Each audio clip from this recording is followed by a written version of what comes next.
I bought a silent slave for his freedom. The next morning he told me to kneel. The city of Arathiel never slept. Its narrow streets echoed with the clatter of boots, whispers of deals, and the low hum of magic that lingered in the air. Towering spires reached like dark fingers into the stormy sky, and the moonlight often struggled to pierce the perpetual mist that clung to the city's walls. This was a place where secrets thrived and every shadow seemed to watch. Ilara walked through the marketplace, her cloak wrapped tightly around her shoulders, hiding her face from the curious eyes that always seemed to follow nobles like her.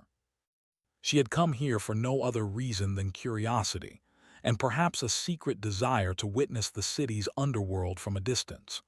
But today, the air felt different, charged, as if something extraordinary waited for her in the midst of chaos.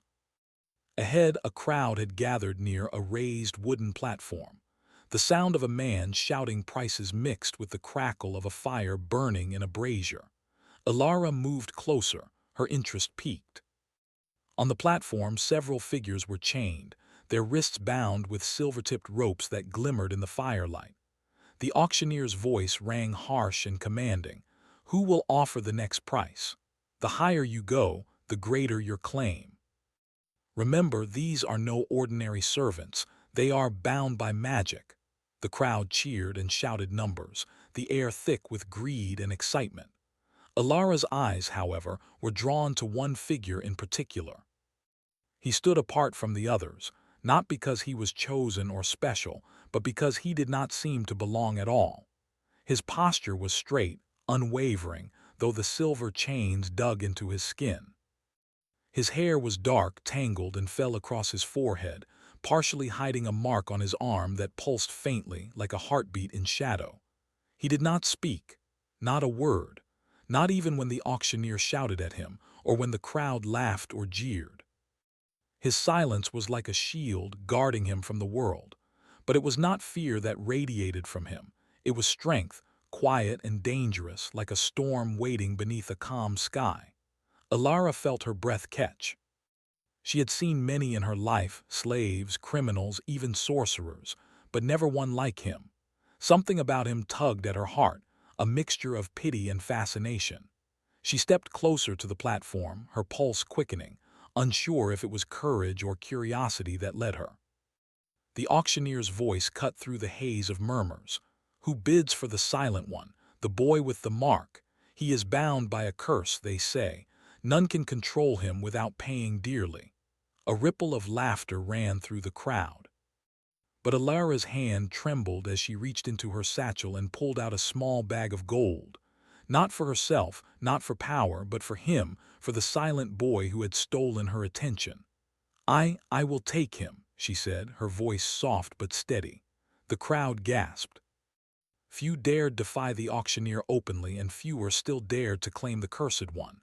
The auctioneer's eyes narrowed. "You, a young lady noble-born offering coin for one bound by shadows. Are you certain?" Ilara met his gaze without flinching. "I am certain.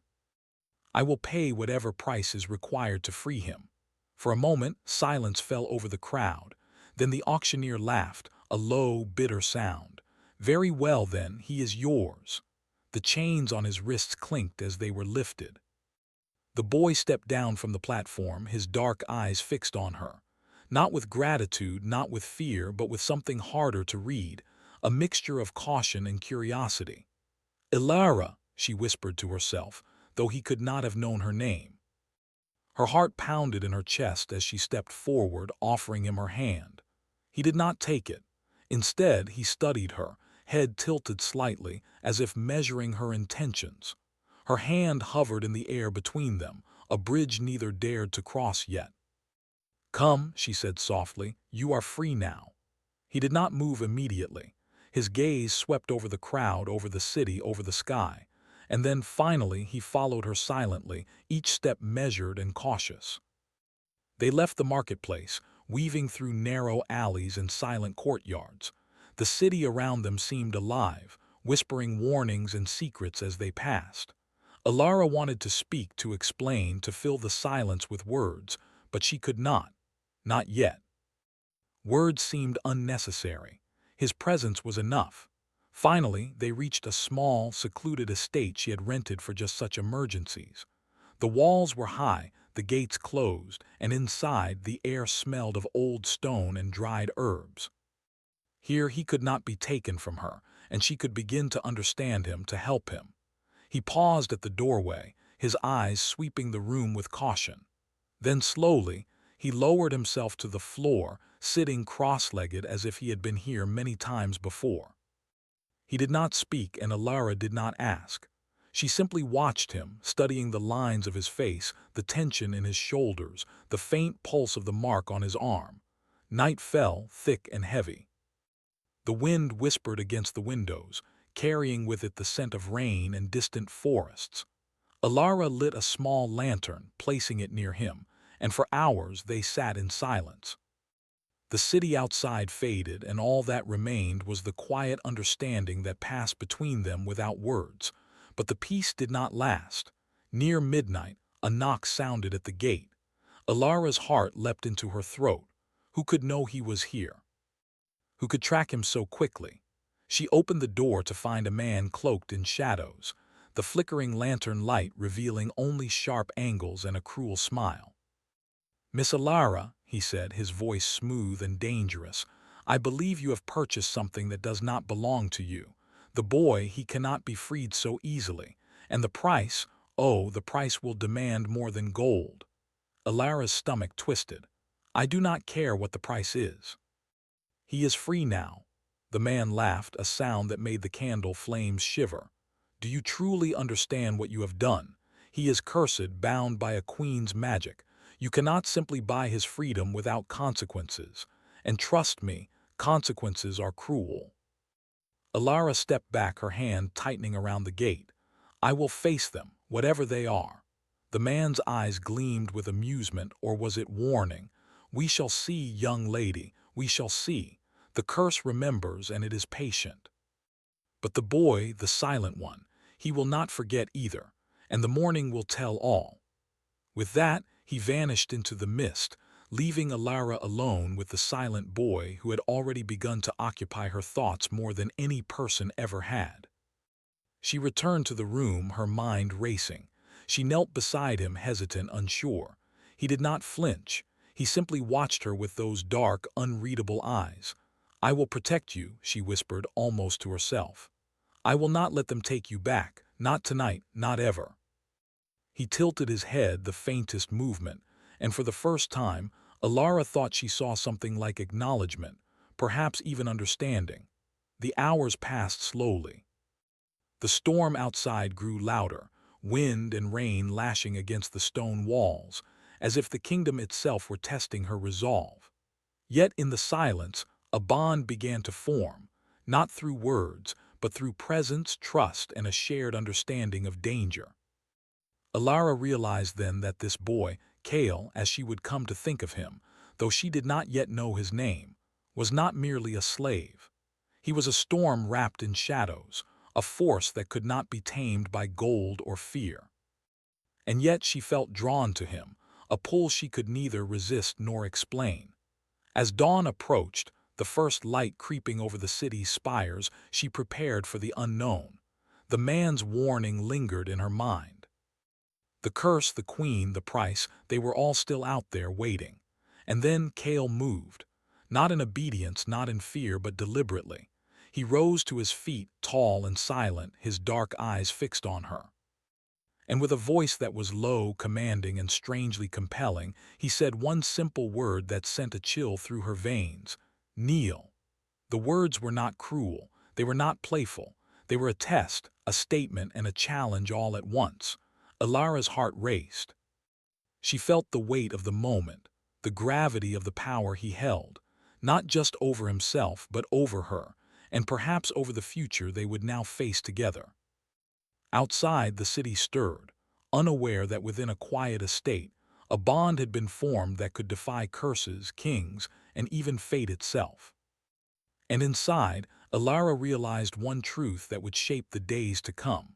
Freedom is never simple, and some debts are paid not in gold, but in trust, courage, and the surrender of the heart. The storm faded as the sun rose, casting light over two figures in a quiet room, one who had been bought for freedom and one who had chosen to claim it. And though the morning promised uncertainty, one thing was certain: nothing would ever be the same again. The morning sun filtered through the tall windows of the secluded estate, casting long stripes of light across the wooden floor. The storm from the previous night had passed, leaving a crisp freshness in the air. But inside, silence reigned. Alara sat at a small table, her hands folded, her thoughts swirling like the mist that had clung to the city streets hours ago. Across the room, Kale remained standing, silent and watchful. The simple command from the night before, "Kneel," had left her heart racing and her mind tangled. She had obeyed not out of fear, but from an unspoken understanding that there was more at play here than ordinary rules of power. He was not just a boy, a slave, or a prisoner of circumstance. He was something greater, something dangerous and yet compelling. Alara stood slowly, moving toward the window. She could not yet speak with him, nor did she know how to break the barrier of silence that cloaked him, but she could observe. She could learn, and perhaps if she tried carefully she could earn his trust. She glanced at the mark on his arm, still faintly pulsing as though it had a heartbeat of its own. It was not a simple tattoo or a scar. It radiated a strange energy, cold and heavy, and she felt the tiniest shiver of unease mixed with curiosity. Whatever curse had been placed on him, it was ancient and powerful, and now she had brought him into her home. Kale's gaze finally met hers. He did not speak, but his eyes, deep, dark, and full of stormy shadows, held her attention. They were like two worlds colliding, one of quiet restraint, the other of restless curiosity. Alara realized, almost with a start, that he was studying her as much as she was studying him. He was weighing her, testing her, and perhaps judging her. She took a careful step closer, her voice soft but steady. "You are free now," she said. "No one can take you back, not the auctioneer, not the shadows that haunt you." Kale did not respond, but the faintest twitch of his lips suggested acknowledgement. She exhaled slowly, her tension easing slightly. It was a small victory, but in this silent dance, every gesture mattered. The hours passed slowly, filled with small rituals of observation and understanding. Alara prepared a simple breakfast, placing a tray of warm bread, fruit, and water near Kale. He did not reach for it, but he did not refuse either. His presence was patient, like a river waiting to flow, and Alara felt the weight of responsibility pressing against her chest. She had bought his freedom, yes, but what did that truly mean? Freedom was not just the absence of chains. Freedom was safety, trust, and the ability to choose, and he had not yet chosen to trust her. "I do not know your name," she said finally, breaking the quiet that had stretched between them for hours. Her voice was not demanding, it was gentle, an offering rather than a command. Kale tilted his head, his dark eyes sharp and searching. He did not answer, but after a long moment he lifted a hand and traced the faint scar on his arm with a careful touch. Then he slowly looked at her, as if inviting her to speak again. "Alara," she said softly, "that is my name."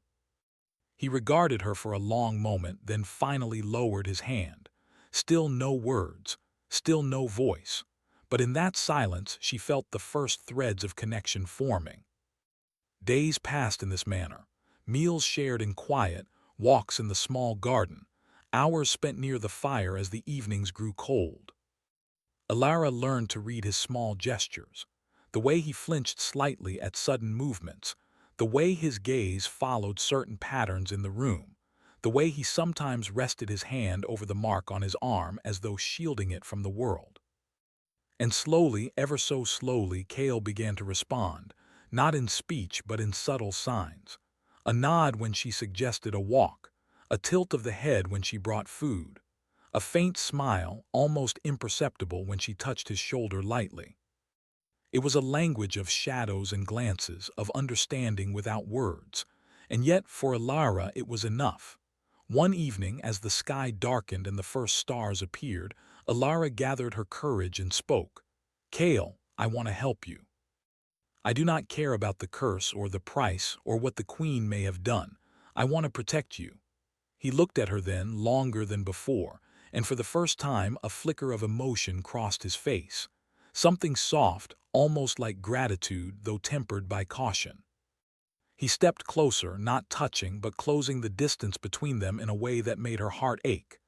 "You do not fear me," he said finally, his voice low, like a shadow brushing against the walls of the room. It was the first word she had heard from him, deliberate and powerful, carrying both challenge and acknowledgement. "I do not," she whispered. "I only want to understand you, only to be your friend if you will allow it." Kale remained silent for a long moment, studying her. Then slowly, he sank to the floor and sat beside her, close enough that she could feel the heat radiating from his body. The gesture was small, yet monumental, a silent acceptance of her presence and her intentions. As the days turned into weeks, Alara began to learn more of the city's undercurrents, the subtle dangers that whispered around them. She discovered that the curse binding Kale was not simple. It had been placed by a queen long exiled, a woman of immense power and cruel intent. The curse forced obedience to any who claimed him, yet it also carried a secret. The bond could only be broken by confronting its origin and performing an act of courage and sacrifice. Alara realized that freeing him fully would not be easy. The queen's shadow still stretched across the kingdom, and her magic lingered like a cold wind, reaching into corners that had once seemed safe. And yet she could not turn back. She would not. The silent boy who had captured her heart, whose presence now filled her days with quiet longing, deserved more than chains. He deserved freedom, trust, and care. One night as they sat by the fire, Kale finally spoke again, his voice firmer this time, yet still carrying the weight of shadows. "You bought me," he said, "but do you understand what that truly means?" Alara looked into his eyes, meeting the storm within them. "I do not fully understand," she admitted, "but I know one thing. You are not a possession, you are not a curse to be feared. You are you, and I will stand by you." He studied her in silence, his dark gaze unwavering. Then, almost imperceptibly, he nodded. It was not agreement, not yet, but acknowledgement, a recognition that her words were sincere, that her intentions were true. And then came the first moment of real danger. A messenger arrived at the gate, cloaked in the colors of the city's guards but bearing no insignia of the king. The envelope he carried was sealed with a black wax stamp, unfamiliar and foreboding. Alara opened it with trembling hands. Inside, a single line was written. "The queen remembers. The curse is patient. Do not think freedom is yours to give." Her heart skipped a beat. She knew immediately that this was no ordinary threat. The queen's magic had reach, and the warning was precise. Someone had tracked Kale. Someone had sent her this message to test her resolve, to see if she would protect him. Kale read the message over her shoulder, his expression unreadable. Then slowly he turned to her, his eyes softening slightly. "They will come," he said, his voice low. "And when they do, you must be ready. You cannot fight them alone." Alara's hands clenched into fists, determination blazing in her chest. "I will not abandon you," she said, "no matter what comes." Kale's gaze lingered on her for a long moment, and for the first time a shadow of something like hope crossed his features. He knelt before the fire, then gestured for her to sit beside him. It was a silent agreement, a shared plan forming without words. They would face what came together. The night deepened, and the wind whispered against the walls, carrying with it the faintest hint of danger and promise. Alara realized that this bond, the fragile, growing trust between them, was not just about freedom. It was about choice, about courage, about standing together against the shadows of the past and the threats of the future. And as they sat side by side, the firelight casting flickering shadows across their faces, Alara felt a truth settle within her. Kale's silence was not emptiness. It was patience. It was strength. It was a storm waiting for the right moment to release its power. And she would be there when it came. But even in the warmth of the fire, a chill lingered. The queen's reach was not distant, the curse was not gone, and Kale, silent, proud, and unyielding, carried a weight that even she could not fully bear. As dawn approached, Alara knew that the days ahead would test them both. Trust would be challenged, power would be questioned, and hearts would be forced to make choices that could change the course of both their lives.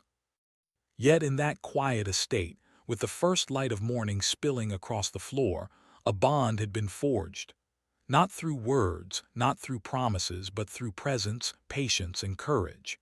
And it was a bond neither of them could now ignore. For the first time, Kale spoke fully, his voice carrying a note of command tempered by respect. "Walk with me tomorrow," he said. "There is something you must see." Alara's heart quickened. She nodded, a mixture of anticipation and unease swirling within her. She did not yet know what awaited them, but she knew one thing with certainty. Her life had changed, and she was no longer merely a witness to the world. She was a part of it, and a part of him. Outside, the city slept, unaware that within a quiet estate, a silent bond had become unbreakable, and that the shadows of past curses and looming danger would soon collide with hearts that had already chosen to stand together. And somewhere in the quiet darkness beyond the walls, the queen watched. She remembered, she waited, and she smiled. The game had begun.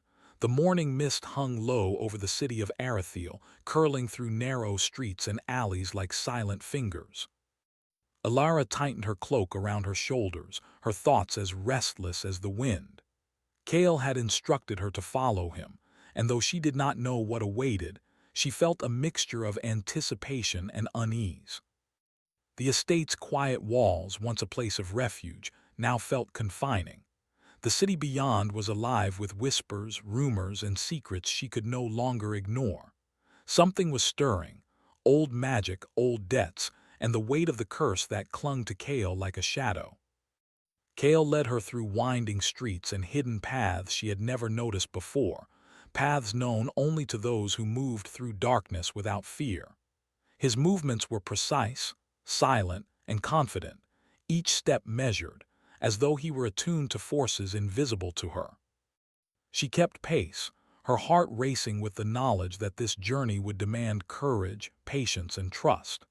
At last, they arrived at the edge of the city, where the stone streets gave way to the dense forest beyond. The trees loomed tall, their branches tangled like the fingers of giants, and the air smelled of wet earth and ancient wood. Alara shivered. She had heard the stories, forests cursed by exiled queens, filled with creatures bound by spells older than the city itself. Kale stopped at the forest's edge. He turned to her, his dark eyes holding a mixture of challenge and concern. "The curse is old," he said quietly, "and it is not idle. The queen's magic reaches far, even here. We must be cautious." Alara nodded, her grip tightening on the strap of her satchel. "I will follow you," she said, "no matter what lies ahead." He studied her for a long moment, as if measuring her resolve. Then, without another word, he stepped into the forest, and she followed, her boots sinking slightly into the damp earth. The canopy above blocked much of the morning light, casting shifting shadows that seemed almost alive. For hours, they moved through the trees in silence. Kale led the way with careful precision, avoiding certain paths and crossing small streams that whispered as they passed. Alara marveled at his knowledge of the forest, at his ability to move like one who belonged to the shadows themselves. And yet beneath his calm exterior, she sensed a tension she could not name, a memory, a pain, or perhaps a warning carried by the curse itself. Finally, they reached a clearing. The trees opened to reveal a small stone circle, ancient and worn, etched with symbols that pulsed faintly with dark energy. The air here felt heavier, charged with magic. Alara instinctively slowed her pace, feeling the weight of the power around them. "This is where it began," Kale said, his voice low. "The queen performed the ritual here. The curse, it binds me, even now, though it is weakened by my silence and distance." Alara stepped closer to the circle, her eyes tracing the symbols carved into the stone. They seemed to shift under her gaze, writhing like living shadows. "What must we do?" she asked softly. Kale's gaze met hers, intense and unwavering. "To break the curse, we must confront its origin, and to do that, we must face her." Alara's heart skipped a beat. The queen, the source of Kale's torment, had not been seen in the kingdom for decades. Her name alone carried fear and whispers of power that could bend minds and twist hearts. Yet, Alara did not falter. She had chosen to stand by Kale, and she would not turn back now. The wind picked up, rustling the leaves and carrying with it a faint, distant laughter. Alara's skin prickled. "She is here," Kale said, his voice tense. "The queen's magic has sensed our presence." Before she could respond, shadows began to move at the edge of the clearing. Dark shapes slithered through the trees, twisting and flickering like smoke in the morning light. Alara instinctively stepped closer to Kale, her heart pounding. "They test us," Kale said. "The curse is not just a chain, it is a living force. It will try to break us before we even face her." The shadows advanced, forming shapes that resembled twisted figures, humanoid yet wrong in ways she could not name. They lunged forward, but Kale moved with swift precision, his hands tracing gestures that seemed to draw the air into his command. The shadows recoiled, hissed, and scattered like smoke. Alara watched, awe and fear mingling in her chest. He was not just a boy or a slave. He was a warrior of shadows, bound by a curse but still commanding the forces that threatened them. She took a deep breath, finding courage in the fire that burned in her chest. "Kale, let me help," she said, stepping forward. He glanced at her, a flicker of warning in his eyes. "The shadows will obey me only," he said. "But your courage, that is yours to wield. Be ready for what comes next." Alara nodded. She did not fully understand how she could help, but she knew she had to try. She reached out to the stones in the circle, placing her hands on the cold surface. The carvings pulsed faintly under her touch, and she felt a connection, a thread of magic linking her to the forest, to the curse, to Kale. The shadows recoiled again, and Kale's eyes widened slightly. "You can feel it," he whispered. Alara nodded, heart racing. "I can. What does it mean?" "It means your heart is strong," he said, "and your courage is true. That is the first test. The curse does not bind you yet, but it will watch you, and the queen, she will come." They remained in the clearing until the sun rose higher, the shadows retreating into the forest. Kale finally spoke more fully than he had in days. "You have done well," he said, voice low but steady. "Many would falter here, but you stand."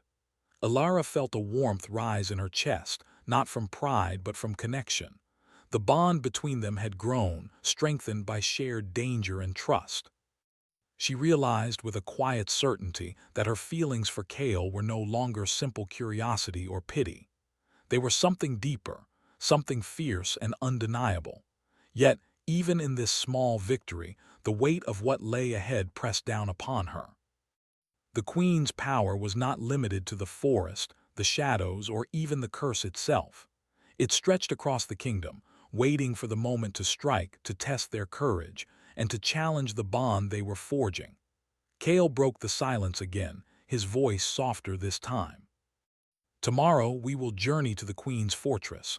The curse cannot be broken here, only confronted, and what awaits us will demand more than courage, it will demand sacrifice." Alara's chest tightened. Sacrifice. She did not yet know what that would mean, but she understood instinctively that it would not be easy. She would have to face fears, perhaps betray safety, perhaps risk herself for him. And yet, she would not hesitate. Kale's freedom and the bond they were building was worth any cost. As they prepared to rest that night, Alara watched him carefully. He remained silent for long stretches, lost in thought, yet his presence was constant, protective, and commanding. She wondered what memories haunted him, what pains he carried that he did not speak of. And she knew that, despite the danger, she wanted to be the one he could trust, the one who would stand beside him when the shadows rose. That night, as the fire dimmed and the forest whispered outside, Alara felt a chill that had nothing to do with the cold. It was a warning, a promise, and a reminder. The queen was waiting. The curse was patient, and their trials were only beginning. Before sleep took her, she made a silent vow. She would face whatever came, endure whatever tests, and stand with Kale until the end. Because freedom was not just about breaking chains. It was about courage, trust, and the willingness to face the darkness together. And somewhere deep within the forest, the queen's magic stirred. She had sensed the bond, the courage, the defiance. A slow, cruel smile spread across her face. The game was far from over, and she intended to ensure that neither of them would emerge unscathed. The morning would bring new trials. Shadows would rise, choices would be tested, and hearts would face challenges that could either forge them into allies or tear them apart forever. But in the quiet of that forest clearing, one truth remained unshakable. Alara and Kale were no longer two strangers connected by chance. They were bound by choice, courage, and an unspoken promise that neither shadows nor curses could break. And that promise would be tested in ways neither of them could yet imagine.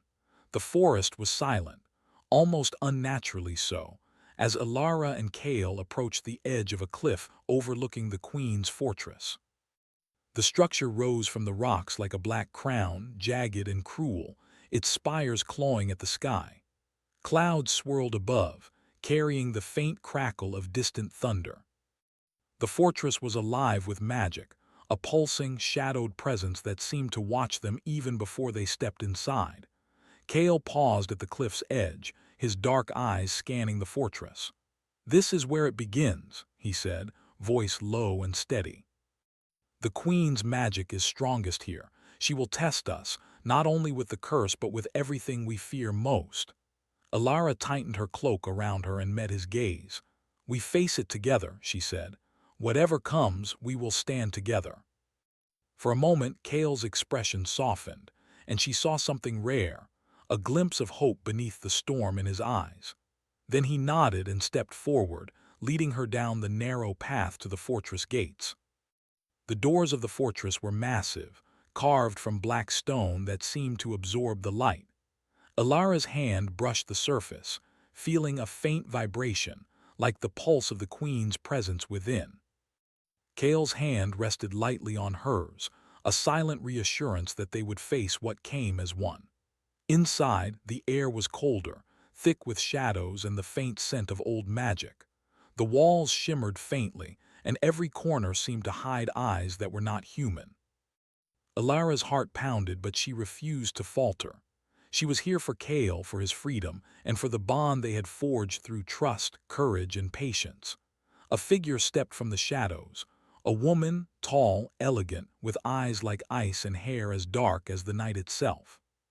The queen, she regarded them with a smile that held both amusement and menace. "So," she said, voice smooth as silk, "the boy who was mine has found a friend. How touching! But do you truly think you can undo what I have bound?" Kale stepped forward, placing himself between Alara and the queen. "I am no longer bound to your command," he said, voice firm and commanding. "Your curse ends today." The queen laughed, a sound that seemed to echo off the walls. "Bold words," she said. "But words alone cannot break magic centuries old. To free him, you must face your own hearts and prove your courage. Only then will the curse be undone." Alara stepped beside Kale, feeling the warmth of his presence and the strength of their bond. "We will face it together," she said. "No tricks, no games. We will endure whatever you send at us." The queen's smile faded slightly, replaced by a calculating expression. "Very well," she said. "Then let the trial begin." The shadows in the room shifted, rising from the walls and floor, forming shapes both familiar and frightening. Figures from Kale's past appeared, phantoms of his pain and fear. Chains, darkness, voices whispering betrayal and failure. Kale did not flinch. He faced them, his posture rigid, silent strength radiating from him. Alara, though terrified, stood beside him. She reached for his hand and he allowed her to grasp it. Together, they confronted the shadows, their courage and trust binding them. The room pulsed with magic, testing them with illusions and whispered lies, each more convincing than the last. "You will fail," the queen's voice echoed. "You cannot break what was meant to control him forever." Alara tightened her grip on Kale's hand.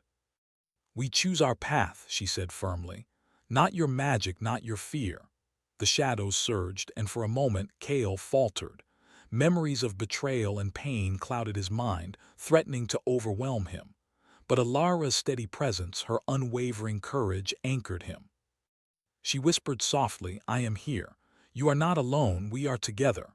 Something shifted in Kale then. His dark eyes flared with light, the mark on his arm pulsing brightly before fading. The shadows around them wavered as if unsure of their hold. Kale stepped forward, voice rising. "You do not control me anymore." The queen recoiled, surprise flickering across her face. "Impossible," she whispered, her magic straining against the bond of trust and courage between them. Alara and Kale moved as one, each step a declaration of freedom. The illusions faltered, the whispers ceased, and the darkness began to dissolve.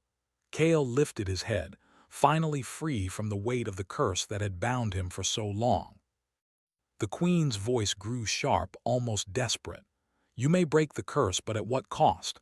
The bond you share, it will never be safe. Shadows linger, even in victory." Kale's gaze met hers, steady and unwavering. "Some shadows may remain," he said, "but they will not control us." We faced them together. Alara felt tears prick at her eyes, not from fear but from relief and pride. They had endured the trial, faced the darkness, and emerged stronger. The bond they had forged, through silence, courage, and trust, had become unbreakable. The queen's presence began to fade, leaving the fortress silent once more. The pulsing magic of the curse vanished, leaving only the warmth of the morning sun filtering through the cracks in the walls. Kale exhaled a sound of release, and for the first time he smiled fully, a light breaking through the shadows that had clung to him for so long. Alara stepped closer, her hand brushing his. "You are free," she said softly, "truly free." Kale nodded, his eyes dark and stormy, yet softened with something she had not seen before: trust, gratitude, and something deeper, affection. "I am," he said, "and it is because of you. You did not fear me. You did not abandon me. You stood with me when no one else would." They left the fortress together, the sun climbing higher in the sky. The forest that had once seemed ominous and dangerous now felt alive with possibility, the shadows softened by the light of their victory. As they walked back toward the city, Kale spoke more freely than he had in weeks. His voice carried a strength and clarity that had been absent, a reflection of the freedom he now possessed.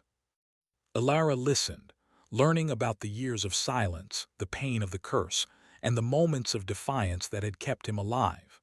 And though the journey had been perilous, both knew that the true reward was not just freedom, but the bond that had formed between them. A bond born from courage, trust, and shared trials. A bond that would endure long after the shadows of the past had faded. When they reached the city, the streets seemed different, alive with possibility rather than danger. People moved about, unaware of the trials that had unfolded in the forest, unaware of the courage and trust that had defeated centuries-old magic. Kale stopped in a quiet courtyard, turning to Alara. "I chose silence for a long time," he said. "But now I choose to speak, to trust, to stand with you. You have given me more than freedom, you have given me choice."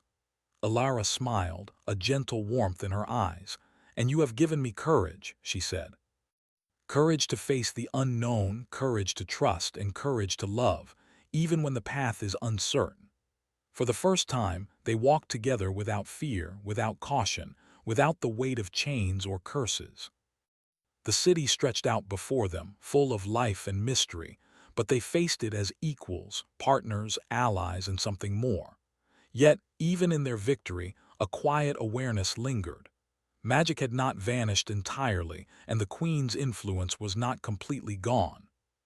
Shadows remained at the edges of the world, whispering and waiting, but they no longer held power over Kale or Alara. As night fell, They stood on a balcony overlooking the city. Stars blinked in the sky, and the wind carried the faint scent of rain and distant forests. Kale reached for Alara's hand, their fingers intertwining naturally, effortlessly. "You saved me," he said softly, voice steady and sincere. "But I choose to stay with you, not because I must, but because I want to." Alara felt a warmth spread through her chest, a lightness she had never known. "And I choose you," she said, her voice barely more than a whisper. "Always." They stood together, gazing at the city, the forest, and the sky beyond. The past, the curse, the shadows, the trials, had shaped them, tested them, and strengthened them. But the future was theirs to walk together, free in mind, body, and heart. And somewhere in the distance, a faint shimmer of magic lingered, a reminder that the world was full of mystery, danger, and possibility. But Kale and Alara no longer feared it. They faced it as one, ready for whatever paths lay ahead. The storm of the past had passed.